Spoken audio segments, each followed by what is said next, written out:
Le charbon lorrain, c'est l'histoire d'une industrie qui a largement contribué à la modernisation des techniques d'exploitation minière. C'est aussi l'épopée d'une région qui a entrepris, voici 20 ans, la mutation de son économie et qui veut gagner le pari de sa diversification industrielle.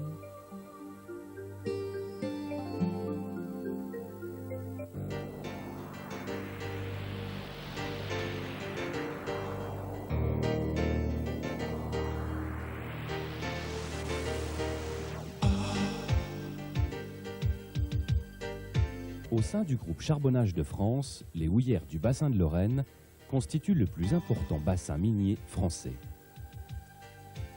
Elles exploitent un gisement de 480 km² qui affleure en Sarre et s'enfonce en Lorraine.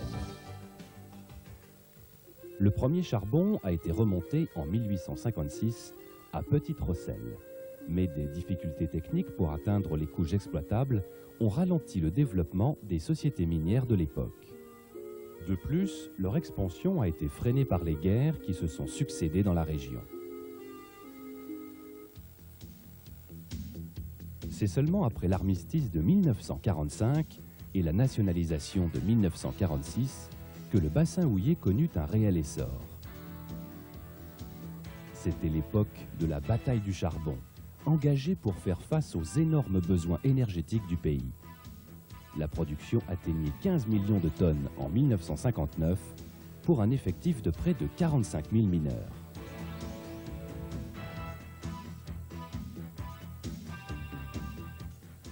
La concession minière des HBL s'étend sur 40 km de long et environ 30 km de large.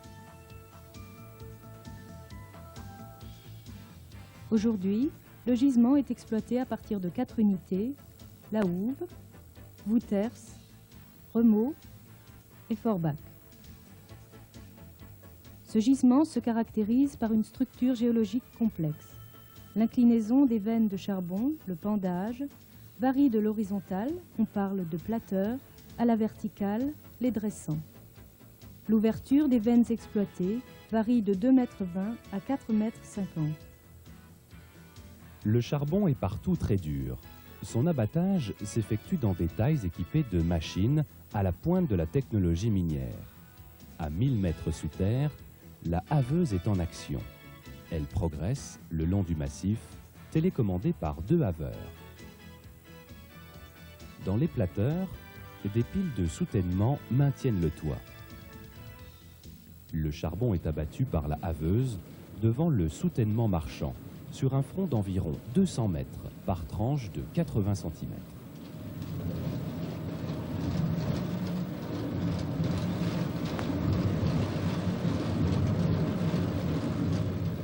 Les produits abattus tombent dans le convoyeur à raclette qui les évacue.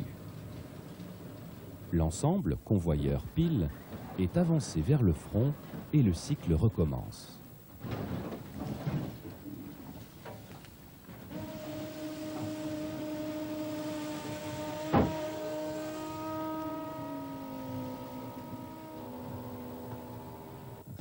Dans les dressants, où les veines sont presque verticales, d'autres machines sont en service. Chaque chantier est découpé en 2 ailes, d'une longueur de 300 mètres environ. Dans chaque aile opère une machine d'abattage d'une longueur de 11,50 mètres, munie d'un bras de havage. Elle abat la veine sur une hauteur de 5 mètres.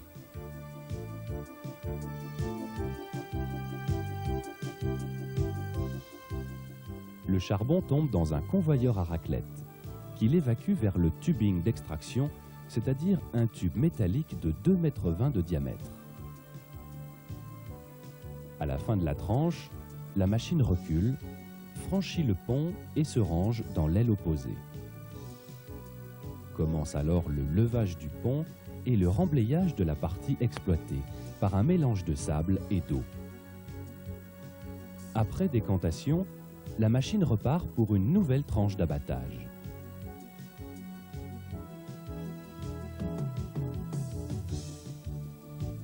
Le percement des galeries dans le rocher est réalisé par engin de foration et tir.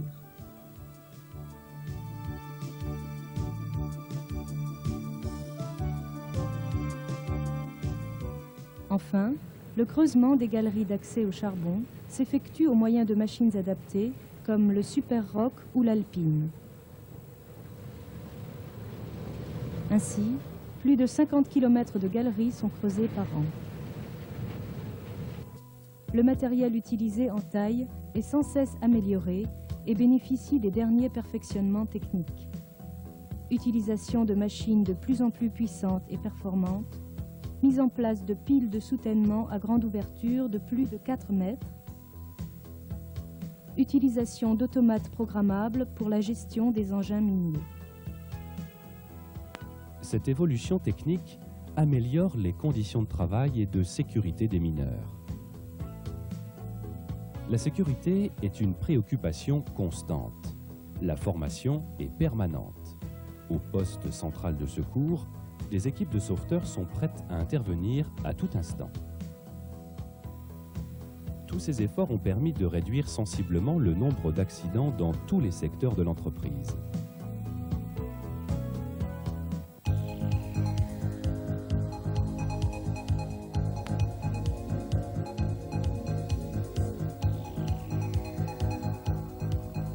Mais l'activité industrielle des houillères de Lorraine ne se limite pas à l'extraction du charbon. Une grande partie du chiffre d'affaires est réalisée dans des activités directement issues de la houille, la production d'électricité et la coquéfaction. L'électricité tout d'abord. La centrale Émile Huchet à Carlin comporte 4 groupes thermiques d'une puissance totale de 1200 MW, capables d'alimenter en électricité une ville comme Paris. Cette centrale valorise des produits difficilement commercialisables, charbon fin, grisou, gaz de coquerie. Mise en service en septembre 90, la chaudière du groupe 4, gérée par Sodelif, est une vitrine pour l'ingénierie française. Elle met en œuvre une technologie nouvelle de combustion, celle du lit fluidisé circulant. Une technologie d'avenir, propre et respectueuse de l'environnement. La production d'électricité des HBL est vendue pour l'essentiel à EDF. Elle alimente aussi les installations industrielles du bassin. Les HBL produisent également du coke. Elles possèdent à Carlin une coquerie dont la production dépasse 1 million de tonnes par an. Ce coke est destiné principalement aux entreprises sidérurgiques. 6 batteries totalisant 206 fours sont en service. Elles utilisent la technique dite du pilonnage. En outre, 2 fours tournants, l'un à Carlin, l'autre à Forbach, produisent un coke très réactif, destiné à l'électrométallurgie. Sur un marché concurrentiel, les HBL font évoluer leurs produits traditionnels vers des produits à plus forte valeur ajoutée. À la demande des clients, des qualités spécifiques de coke sont élaborées. C'est le coke à la carte, et cela va du petit coke au coke de fonderie de gros calibre. Aujourd'hui, la production de coke reste étroitement liée à l'évolution de la sidérurgie européenne. Nous venons de parler des unités de production proprement dites. En fait, celles-ci ne peuvent fonctionner sans une infrastructure importante qui regroupe les lavoirs, les carrières de sable, un réseau privé de chemins de fer, le sondage, les ateliers, les bureaux d'études, etc. Et c'est grâce au travail de plusieurs milliers de personnes que les unités tournent, pour certaines en continu, et permettent de produire plus des 2/3 de la production française de charbon.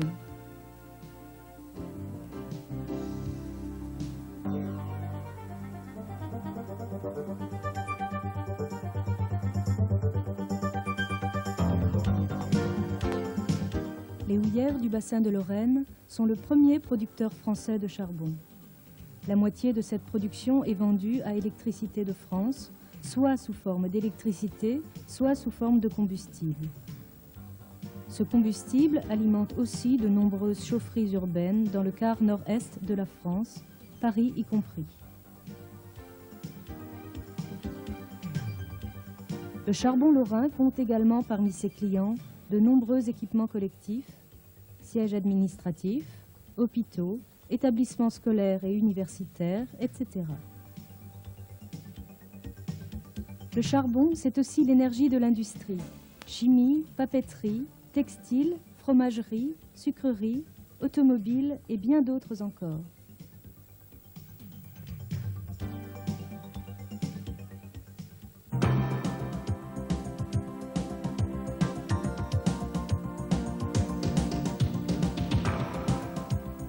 Aujourd'hui, du fait de la concurrence du charbon importé, plus facile à extraire donc moins cher, la valorisation du charbon ne cesse de se dégrader.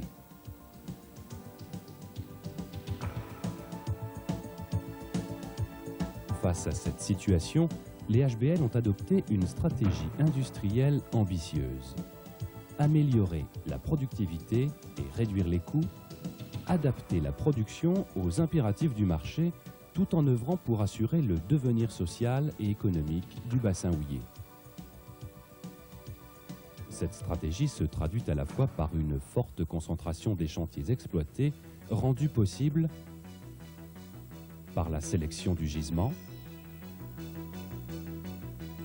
par le développement de méthodes entièrement mécanisées mises au point dans les plateurs,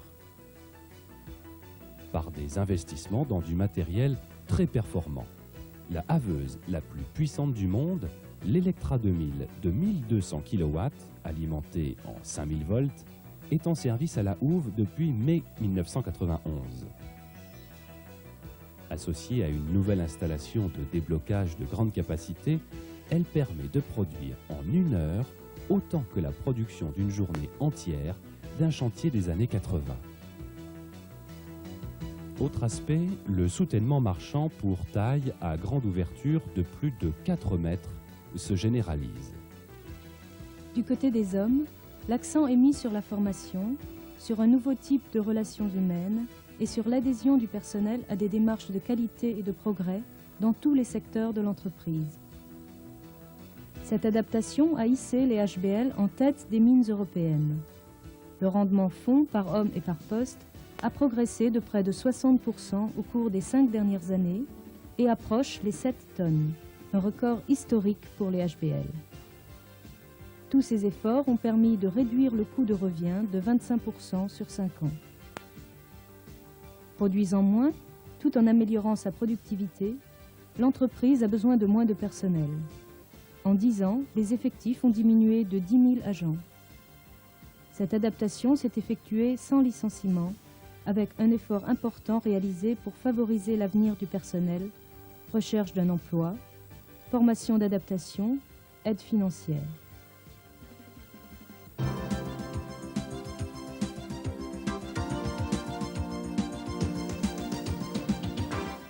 Dépassons maintenant nos frontières et parlons technique et savoir-faire. Disposant d'une connaissance approfondie des techniques minières et industrielles, les techniciens des HBL et de la filiale CDF Ingénierie sont présents sur le marché national et international. Ils réalisent les plans et le suivi d'installations de génie minier et de génie civil tant en France qu'à l'étranger.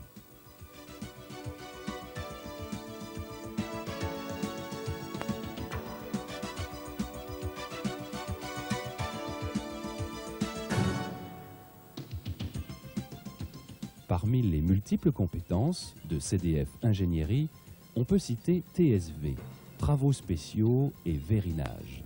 Ce département est passé maître dans l'art de déplacer ou de remettre d'aplomb des immeubles entiers, des installations industrielles ou des ouvrages d'art.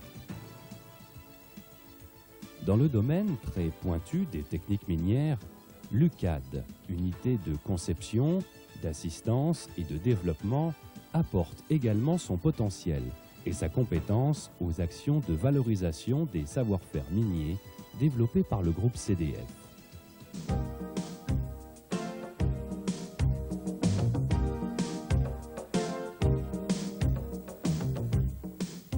Dans leur souci d'assurer le devenir social et économique du bassin, les HBL entreprennent depuis plus de 20 ans l'industrialisation de la Moselle-Est. Grâce à l'action conjuguée du service industrialisation des HBL, de Sofirem, de l'État et de tous les partenaires locaux et régionaux, il se crée en Moselle-Est 2 fois plus d'emplois que n'en perdent les houillères.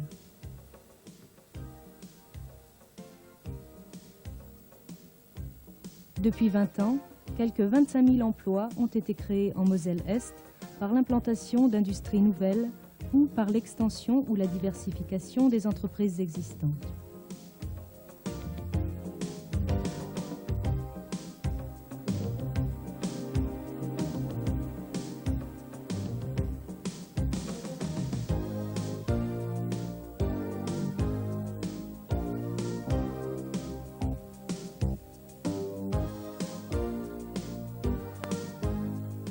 La volonté des HBL de contribuer au développement de la région se traduit aussi par la participation à des opérations collectives de promotion de la qualité.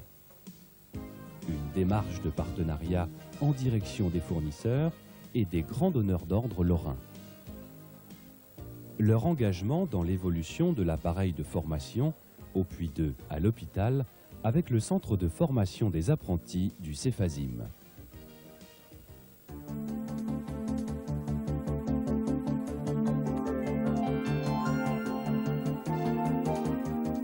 Parallèlement à l'action d'industrialisation de la Moselle-Est, les HBL accélèrent la rénovation de leur patrimoine immobilier, riche de près de 20 000 logements, par la vente de leurs maisons individuelles et la modernisation de leurs logements collectifs plus récents. La mise en valeur de ce patrimoine contribue à faire de la Moselle-Est une région accueillante et agréable à vivre.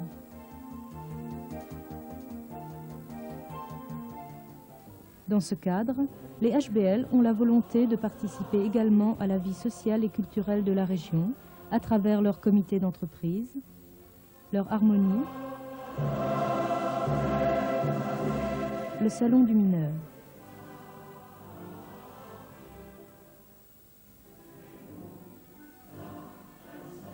Entreprises au fort passé historique, les houillères du bassin de Lorraine sont, en cette fin de XXe siècle, à un tournant de leur existence. Roger Jourdan, directeur général, en rappelle les enjeux. Bien que confrontés à la récession de la profession, les houillères du bassin de Lorraine développent leur capacité d'innovation et de performance.